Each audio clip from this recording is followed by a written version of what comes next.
Dinagsa ng libu-libong mga taga-Tiaong ang sumaksi sa makabulang pailaw kagabi na may temang may nanaig ang pag-ibig ngayong Pasko na ginanap sa harapan ng kanilang munisipyo noong ika-6 ng Disyembre 2024. Pinangunahan ni Mayor Vincent Argemea kasama si Vice Mayor Dick Umali at ang buong Sangguniang Bayan members. Ganon din ang mga nakiisa ang grupo ng PWD, senior citizen, mga kapitan ng bawat barangay, mga kabataan at mga kababaihan. Naging panawing pandagal si Ginang Rosalie Escudero na siyang may-ari ng kilalang pasyalan sa nasabing bayan ang matanyag na Villa Escudero. Sa mensahe ni Mayor Vincent Argemea, binigyan din niya ang pagmamahal at pasasalamat sa lahat ng dumalo, lalo na sa mga taga-Tiaong na naging dahilan bakit siya walang kalaban sa darating na halalan 2025. Unang-una ho, nagpapasalamat po ako sa lahat ng sumuporta, lalong-lalo na po yung aking mga kababayan. Hindi ko ho lahat magagawa ang mga programang ginagawa ko dito sa ating bayan kung hindi po sa suporta niyo. Alam niyo ho, tama po yung tema natin dito sa Tiaong, may pag-iibigan. Alam niyo kung bakit?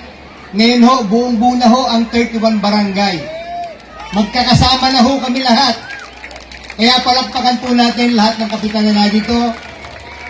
Kagaya nga po ng sinasabi ko sa inyo, sana po sa ating sarili, unahin po natin ang mga taga-Tiaong. Wala na hong iba kundi yung ating sariling mga kababayan at ang ating sariling dito sa ating si Tiaong.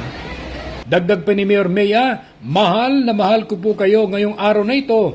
Walang uuwi sa inyo nang hindi nakangiti. Kasunod ng pagliliwanag ng bulwagan, kasabay ng fireworks display na nagsisimbolo ng magandang Pasko sa bayan ng Tiaong, Quezon. Agad pansin din ng mga ginagamit na materials ng pailaw ay hango mula sa recycled materials, the best effort ng mga empleyado ng munisipyo na ibinida ng alkalde.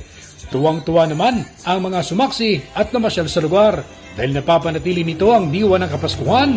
Bukod sa nagagandang Paskong pailaw ay nagkaroon din ng pamimigay ng regalo sa mga chikiting. Pati ang mga tatay at nanay sobrang nag-i-enjoy dahil libre sa rides at pagkain, kaya't mapapasanaol ka na lang sa kanilang bayan. Tara na, ating pasyalan ang bayan ng Tiaong, Quezon. Ronda balita mula sa lalawigan ng Quezon. Ako si J.R. Narit, naghahatid ng mahalagang impormasyon at balitang totoo.